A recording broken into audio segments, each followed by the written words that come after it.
आइए बच्चों, आपका स्वागत है सामान्य विज्ञान की क्लास नंबर 19 में।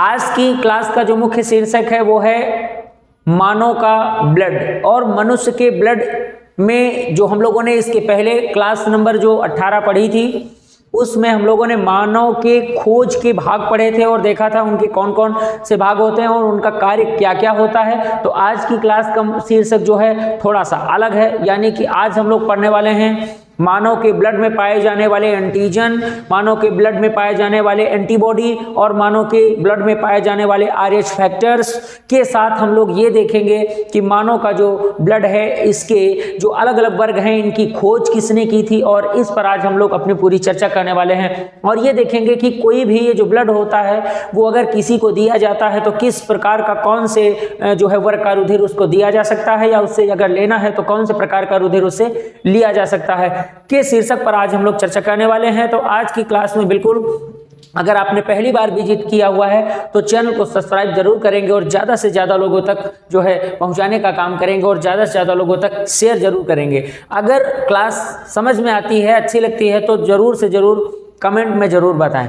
अब हम लोग चलते हैं, आइए क्लास में आ जाते हैं। आज की क्लास में जैसे कि सबसे पहले आपसे बात करी गई कि आज हम लोग पढ़ने वाले हैं सबसे पहले रक्त के बारे में। तो रक्त के बारे में सबसे पहले हम लोग देखते हैं अपने, जब बात हम लोग करते हैं अपने रक्त की तो रक्त सबसे पहला प्रश्न यही आ जाता है जिसे हम ब्लड कहते हैं, रक्त कहते हैं। रक्त एक प्रकार का एक तरल संयोजी ऊतक होता है। संयोजी क्या होता है? ऊतक होता है। ध्यान रखें, रक्त एक तरल संयोजी ऊतक होता है। अब दूसरी चीज, रक्त का कार्य क्या होता है, ये ध्यान रखेंगे। रक्त का कार्य होता है मानव के शरीर में ऑक्सीजन तथा पोषक तत्वों का परिवहन करना। ठीक है, क्वेश्चन आता है रक्त का मुख्य कार्य क्या होता है। तो ध्यान रखेंगे रक्त का मुख्य कार्य होता है ऑक्सीजन। ठीक है, सबसे पहले ऑक्सीजन तथा पोषक तत्व जो आपके होते हैं, पोषक तत्व या पोषक तत्वों, ऑक्सीजन व पोषक तत्वों का परिवहन। यहां पर दोनों बातें आप ध्यान रखेंगे, ऑक्सीजन के साथ पोषक तत्वों का जो है क्या करता है, ये भाई परिवहन करता है। नोट कर लेना है, परिवहन माने लाने ले जाने का काम।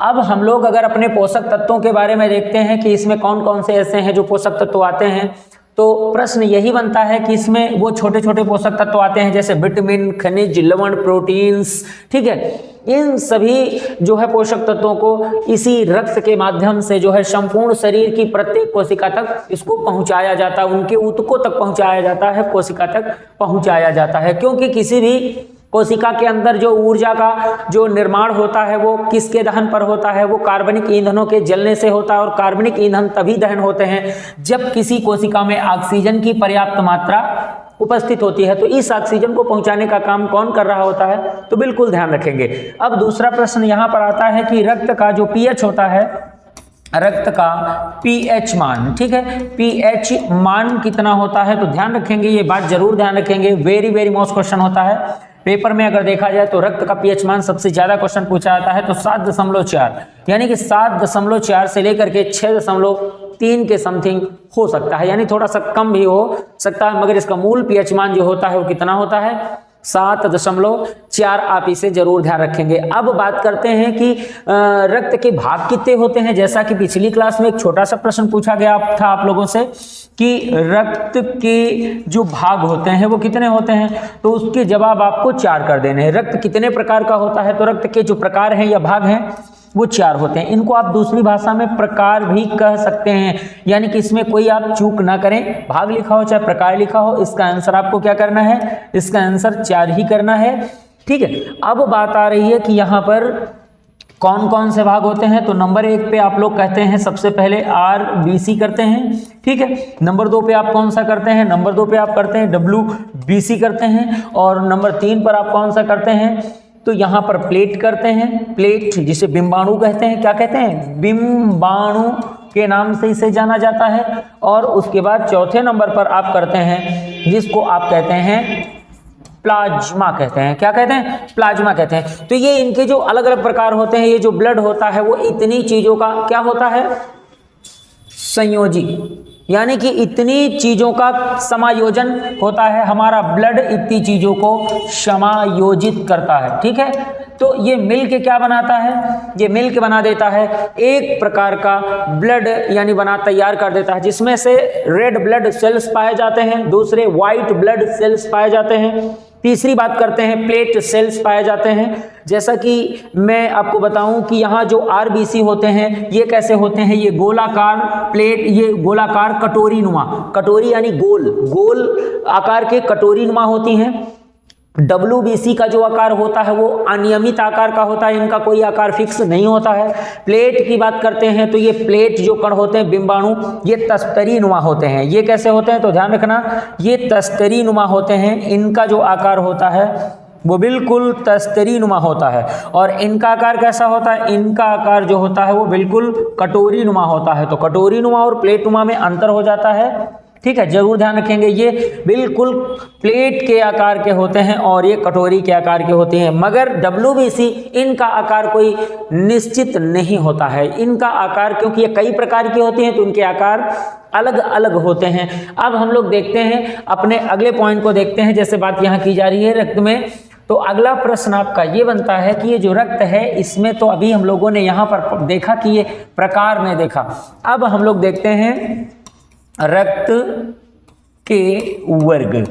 ठीक है, रक्त के वर्ग कितने होते हैं, रक्त को कितने वर्गों में बांटा गया है, रक्त को कितने भागों में बांटा गया है। उसके बाद आपका दूसरा क्वेश्चन होगा रक्त को कितने वर्गों में बांटा गया है। तो रक्त को हम लोग वास्तव में कितने वर्गों में बांट चुके हैं, 4 वर्गों में बांट चुके हैं। जैसे कि यहाँ पर अभी आपने देखा ये तो हो गए भाग, मगर इसके वर्ग कितने हैं। सबसे पहले A वर्ग का रुधिर, दूसरा B वर्ग का रुधिर, तीसरा आपका AB वर्ग का रुधिर, और जो चौथा आपका रुधिर है वो कौन सा है, वो O वर्ग का रुधिर है। ठीक है, ये क्या हो जाते हैं, ये रुधिर के कितने वर्ग हो गए आपके, सीधे सीधे 4 वर्ग हो जाते हैं। और इन चारों वर्गों का अपना अपना अगला जो है कार्य होता है, और ये अपने अलग अलग व्यक्ति में अलग अलग प्रकार का रुधिर पाया जाता है।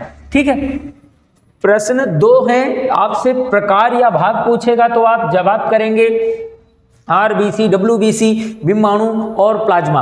अगर आपसे वर्ग पूछेगा, रुधिर वर्ग पूछेगा, तो उसका जवाब आप करेंगे A, B, AB और O करेंगे। बात आई समझ में। अब यहाँ पर हम लोग देखते हैं कि इनमें जब हम लोग इनके बारे में देखते हैं, इनकी खोज के बारे में देखते हैं, तो आइए अब हम लोग इन पे चर्चा करते हैं। सबसे पहला प्रश्न आता है, जैसे कि यहाँ पर हम लोग इसे साइड में ही कर लेते हैं। ठीक है, ये यहाँ साइड में कर लिया जाए। ये हो गया A, ये हो गया AB और ये हो गया AB और ये हो गया आपका O। तो यहाँ कितने हो गए, 4, ये 4 हो गए। अब हम बात यहाँ पर कर रहे हैं रुधिर वर्ग। क्वेश्चन आपका होता है रुधिर वर्ग की खोज किसने की थी। तो इस रुधिर वर्ग की खोज की अगर बात करते हैं तो वैसे 1900 ईस्वी में सबसे पहले इसको किसने किया था, कार्ल लैंड स्टीनर। ध्यान रखना है, कार्ल लैंड स्टीनर, ये इनका नाम है। कार्ल लैंड स्टीनर ने 1900 ईस्वी में रुधिर वर्ग की खोज उन्होंने करी थी। मगर जब उन्होंने रुधिर वर्ग की खोज करी थी तो पूरे 4 रुधिर नहीं थे। वर्ग कितने थे, 4 नहीं थे। जान लेना, ज़्यादातर बच्चे कंफ्यूज हो जाते हैं इसी जगहों पर कि 4 रुधिर वर्ग की खोज उन्होंने नहीं करी।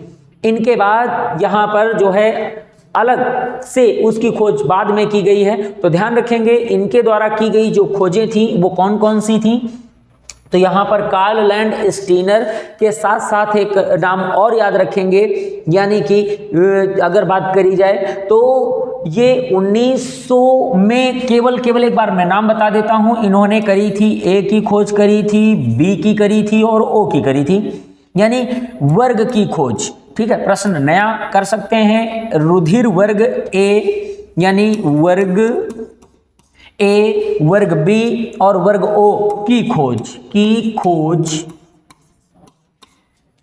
कार्ल लैंड ने की थी। किसने की थी, कार्ल लैंड स्टीनर ने की। मगर एक बात ध्यान रखेंगे, यहां पर 1901 ईस्वी में क्वेश्चन आपका बदल जाता है। 1901 ईस्वी में एक नया रुधिर वर्ग आया जिसकी खोज अगर हम बात करते हैं, जो नया रुधिर वर्ग आया उसकी खोज किसने की थी? बिल्कुल, यानी कि 1901 ईस्वी में कैस्टलो व एस्ट्रेली जिसे कहते हैं, कैस्टलो और एस्ट्रेली, इन लोगों ने मिल करके जो खोज करी उसका नाम है AB वर्ग। उसका नाम क्या है? यानी कि AB वर्ग। ये जो है 1901 ईस्वी में AB वर्ग की खोज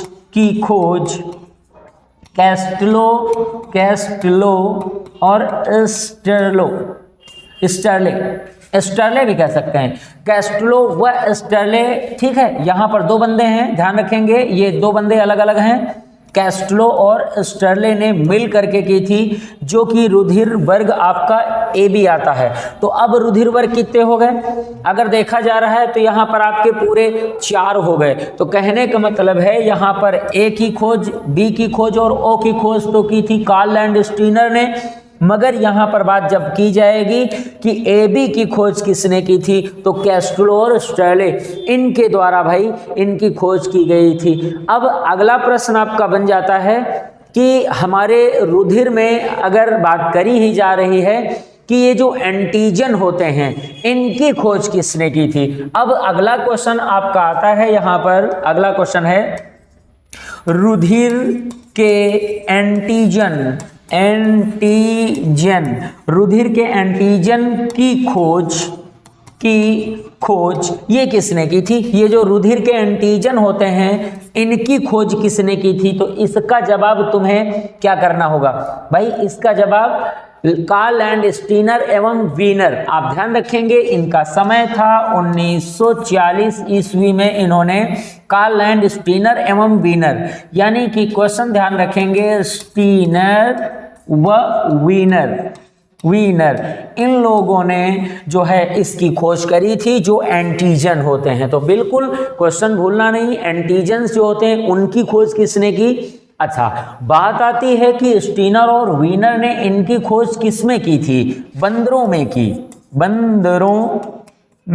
की थी। ये बात जरूर ध्यान रखेंगे, ठीक है। इसकी जो खोज उन्होंने करी थी वो किसमें करी थी? वो बंदरों में इनकी खोज की गई थी। इस चीज को आप ध्यान रखेंगे। अगला क्वेश्चन हम लोग लेके चलते हैं। यहां पर होता है कि जब ये मानव में इनका अध्ययन किया गया तो वहां पर हम लोग एक बार देख लेते हैं कि क्वेश्चन थोड़े से सिंपल भाषा में क्वेश्चन आपका आता है कि जिस मानव के RBC में RH एंटीजन होता है। क्वेश्चन यहां कहा जा रहा है जिस मनुष्य की RBC में, यहां पर बिल्कुल बात की जा रही है कि यानी कि जो भी मानव है उसमें जो RBC है उस RBC में RH एंटीजन अगर है, कौन सा? अगर बात की जा रही है RH जो एंटीजन अगर है तो उसे क्या कहते हैं? उसे RH पॉजिटिव कहते हैं। तो उसे RH क्या बोल देंगे? पॉजिटिव कहते हैं। और यही बात को अगर हम उल्टे करते हैं कि जिस मनुष्य की RBC में, बात समझें, यानी RH एंटीजन अब इस जगह कर दिया जाए नहीं है तो, यानी कि केवल भाषा में इतना चेंज किया जाए, केवल नहीं है तो ऐसी परिस्थिति में क्या कहते हैं? तो ऐसे ब्लड को अगर उस मानव में उसे कहते हैं RH निगेटिव। ठीक है, उसे क्या कहते हैं? RH निगेटिव कहा जाता है। इसको क्या कहते हैं? उसे RH पॉजिटिव कहते हैं और इसे निगेटिव कहते हैं। ये बात आपको समझ में आई होगी कि यहाँ पर RH यानी मानव में अगर है तो अगर उसकी जो RBC रेड ब्लड सेल्स में अगर ये RH फैक्टर है तो वो जो एंटीजन पॉजिटिव होता है, यानी एंटीजन RH एंटीजन पॉजिटिव है। मगर ये अगर जो है ही नहीं है तो फिर उसे क्या कहते हैं? निगेटिव कहा जाता है। अब हम लोग देखते हैं जल्दी से इसी के बारे में कि मानव में एंटीजन कितने होते हैं। यही बात जब आ रही है तो ये जो मानव होता है, मानव में, ठीक है, अगला क्वेश्चन, मानव में 2 एंटीजन होते हैं। कितने एंटीजन? 2 एंटी, ठीक है। कितने एंटीजन आपको कर देने हैं? यहां 2 ही करने हैं, 2 एंटीजन। अब 2 कौन कौन से, इस चीज को ध्यान रखें, 2 एंटीजन होते हैं। तो यहां पर एक आपका होता है एंटीजन, जिसे कहते हैं एंटीजन ए और एंटीजन बी। दोनों ध्यान रखेंगे, एंटीजन आपका ए होता है और एंटीजन आपका बी होता है, ये 2 होते हैं, ठीक है। अब दूसरा क्वेश्चन जैसे होता है, इसी को हम रिपीट कर लेते हैं। क्वेश्चन आपका बन रहा है कि मानव में 2 एंटीबॉडी होते हैं। एंटीबॉडी जिसे हम लोग कहते हैं, एंटीबॉडी कितने होते हैं? 2 एंटीबॉडी होते हैं। तो एंटीबॉडी 2 हैं, कौन कौन से? तो यहां पर 2 एंटीबॉडी आपके जो दिखेंगे वो ए एंटीबॉडी और आपका बी एंटीबॉडी, ये आपको दिखेंगे, ठीक है। ये 2 एंटीजन आपको देखने को मिल जाएंगे और 2 एंटीबॉडी आपको देखने को मिल जाएंगे। और जो RH फैक्टर है, RH फैक्टर की खोज किसने की थी? तो कार्ल एंड स्टीनर को ही ध्यान रखेंगे। अब हम लोग सीधे सीधे बिल्कुल बात करते हैं कि जैसे मानव में सीधे सीधे रक्त के देने की आदान प्रदान और रक्त में जो एंटीजन और एंटीबॉडी होते हैं, तो अभी हम लोग जान लेते हैं कि यहाँ जो एंटीजन और एंटीबॉडी होते हैं वो कौन कौन से हैं। तो ये बिल्कुल आपका रहा चार्ट, जिसमें आप आसानी से बिल्कुल कम समय में ज़्यादा चीज समझ पाएंगे, जिसमें टाइम कम लगे, आप अच्छी तरीके से समझ जाएंगे। यहाँ बात की जा रही है रक्त के एंटीजन व एंटीबॉडी, मगर मैंने आपको यहाँ पर बताया है कि यहाँ पर हम लोग ग्राही भी देखेंगे और दाता भी देखेंगे। ये तो आपका ब्लड है ही, ये जो है ये आपका ब्लड है। और उसके बाद इधर आप देखेंगे एंटीजन और इधर देखेंगे एंटीबॉडी। तो बात आपको समझ में आई होगी। ग्राफ अगर समझ गए तो समझ लेना कि 50 प्रश्न आपको बिल्कुल कम समय में तैयार हो जाएंगे। बीच वाले पार्ट को आप क्या समझ लीजिएगा, जैसा कि हमारे द्वारा यहाँ पर बनाया गया है, बीच वाले को आप ब्लड समझ लीजिएगा। अगर इधर चलते हैं तो एंटीजन और एंटीबॉडी को समझेंगे, यहीं से इधर चलते हैं तो हम ये लोग समझ सकते हैं कि किस बंदे को कौन से ग्रुप का ब्लड दिया जा सकता है, किसको नहीं दिया जा सकता है, वो चीज हम देखेंगे। यानी कि दाता और ग्राहियों के बारे में देखेंगे और इधर हम एंटीजन और एंटीबॉडी के बारे में देखेंगे। तो बिल्कुल जल्दी से देखिएगा। हम सबसे पहले चलते हैं अपने ब्लड के बारे में, ए के बारे में देखते हैं और ए से शुरुआत करते हैं कि जब किसी भी व्यक्ति का ब्लड जो होगा ए होगा तो उसमें जो एंटीजन पाया जाता है, तो ए ब्लड ग्रुप में जो एंटीजन मिलेगा वो कौन सा मिलेगा? उसमें एंटीजन ए ही मिलेगा, उसमें कोई दो राय नहीं। परंतु ए ब्लड वाले बंदे में जो एंटीबॉडी होगी वो बिल्कुल बी होगी, बिल्कुल जस्ट उल्टा होता है। यानी कि ए ग्रुप जिसका ब्लड है तो उसमें जो एंटीजन होगा वो ए ही होगा, परंतु उसी ए ब्लड ग्रुप वाले मनुष्य में एंटीबॉडी सदैव बी पाई जाती है। और जब हम बात बी ब्लड की करेंगे, ब्लड ग्रुप बी की बात करेंगे, तो उसमें जो एंटीजन पाया जाता है वो बी पाया जाता है, परंतु उसमें जो एंटीबॉडी पाया जाएगा ना, वो कौन सा पाया जाएगा? जस्ट उल्टा पाया जाता है। यानी एंटीबॉडी जस्ट उल्टी होती हैं, उसमें ए पाया जाएगा। अब दूसरी बात, यहां पर पेपर में क्वेश्चन खूब पूछा जाता है, वो कौन सा रक्त ग्रुप होता है, ब्लड ग्रुप होता है जिसमें एंटीबॉडी नहीं पाए जाते हैं। तो आपको सीधे सीधे जवाब दे देना है, अगर किसी का ब्लड ग्रुप ए बी है तो समझ लेना कि उसका एंटीजन भी ए बी ही होगा, परंतु उसमें कभी भी एंटीबॉडी नहीं पाए जाते हैं। यानी कि एंटीबॉडी उसमें बिल्कुल नील होते हैं, यहां नहीं पाए जाते हैं। अब हम दूसरी बात कर रहे हैं, जिस बंदे का ब्लड ग्रुप ओ होगा तो एक बात जान लेना, उसमें एंटीजन बिल्कुल नील होंगे। अगर ब्लड ग्रुप ए है तो उसमें एंटीजन नील होते हैं, अगर ब्लड ग्रुप ए बी है तो उसमें एंटीबॉडी नील होते हैं, नहीं उसमें नहीं पाए जाते। परंतु यदि आपका ब्लड ग्रुप ओ है तो समझ लेना कि आप में पाए जाने वाले जो एंटीबॉडी होंगे वो आपके दोनों होंगे। यानी कि यहां पर ये आपके दोनों पाए जाएंगे, एंटीबॉडी ए और एंटीबॉडी बी। तो क्वेश्चन क्या पूछा जाता है कि ओ ग्रुप में कितने एंटीबॉडी पाए जाते हैं, तो 2 के दोनों एंटीबॉडी, ए और बी दोनों एंटीबॉडी पाए जाते हैं।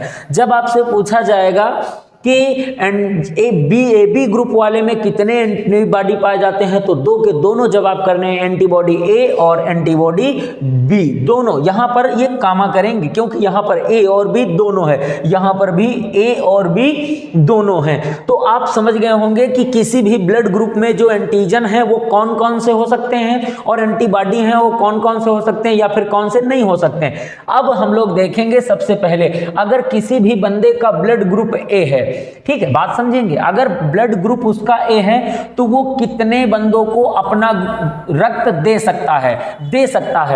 तो जान लेना, ए ब्लड ग्रुप वाला बंदा ए वाले को भी दे सकता है और ए बी को भी दे सकता है, ठीक है।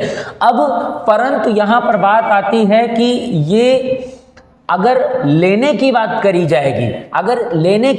जाएगी, तो यही बंदा जो देने की बात यहां कर रहा था, ठीक है, ये क्या बात कर रहा था, ये बात आपकी कर रहा था केवल देने की। अगर ये लेने की बात करेगा तो ये किसका किसका ब्लड ले सकता है, तो यहां से देखेंगे ये, यानी ओ और ए का ही ये ब्लड ले सकता है, ठीक है, ग्रहण कर सकता है। तो यहां पर क्या कहते हैं, ए ओ और इससे ग्रहण कर सकता है। अब बात करते हैं जिसका ब्लड ग्रुप बी है, तो ये किसे दे सकता है, तो ये जो बंदा होता है, ये बंदा जिसे हम बी कहते हैं, तो बी वाला बंदा बी को दे पाएगा और ए बी को भी दे पाएगा, यानी दोनों को दे सकता है।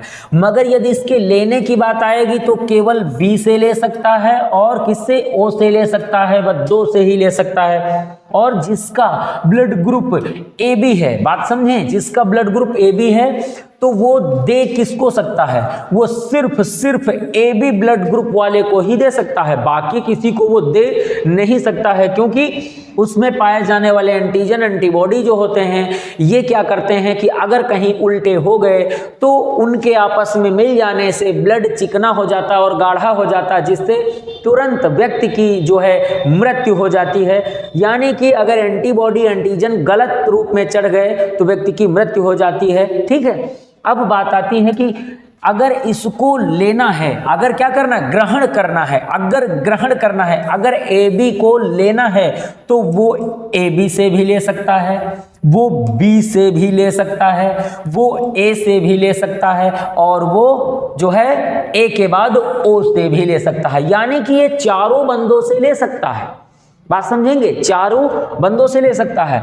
मगर ये बंदा ओ जो है, अगर इसको ब्लड देना होगा तो वो ओ को दे सकता है और फिर ए बी को दे सकता है और उसके बाद बी को दे सकता है और उसके बाद ए को दे सकता है।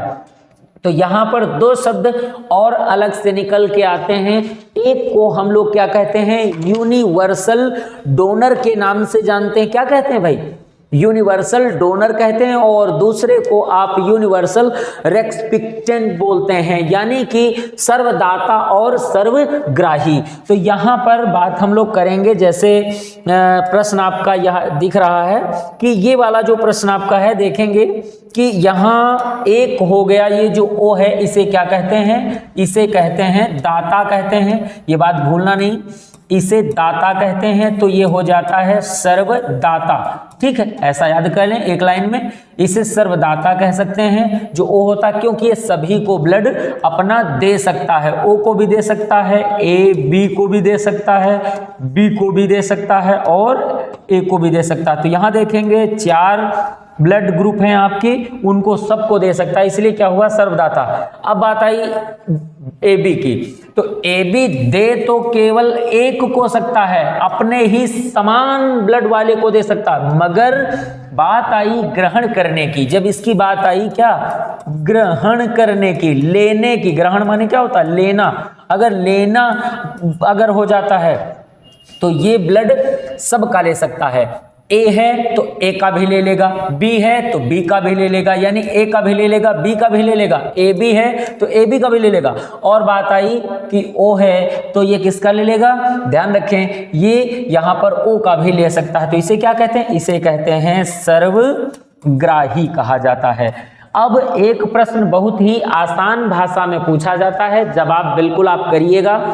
प्रश्न ये पूछा जाता है कि किसी भी मनुष्य का ग्रुप कौन सा होना ज्यादा उचित होता है, यानी किसी भी व्यक्ति का इस क्वेश्चन का जवाब आप करेंगे, बिल्कुल जो चैनल पर बने हैं अंत तक वो इस प्रश्न का जवाब अब करेंगे, हम यहाँ पर नहीं करेंगे, ठीक है। तो प्रश्न यहाँ पर ये बन रहा है कि किसी भी मनुष्य में कौन सा ब्लड होना ज्यादा अच्छा होता है, कौन सा ब्लड ग्रुप उसका होना चाहिए। बात समझेंगे? तो प्रश्न को एक बार फिर रिपीट कर देते हैं, किसी भी मनुष्य का ब्लड ग्रुप कौन सा हो तो ज्यादा सेहत के लिए उसके अच्छा होता है। तो यहाँ पर 4 ऑप्शन हैं, ए, बी, ए बी और ओ। तो इसका जवाब जरूर कमेंट बॉक्स में बिल्कुल करेंगे। तो आज की क्लास बस यहीं तक, मिलते हैं अगली क्लास में, तब तक के लिए जय हिंद।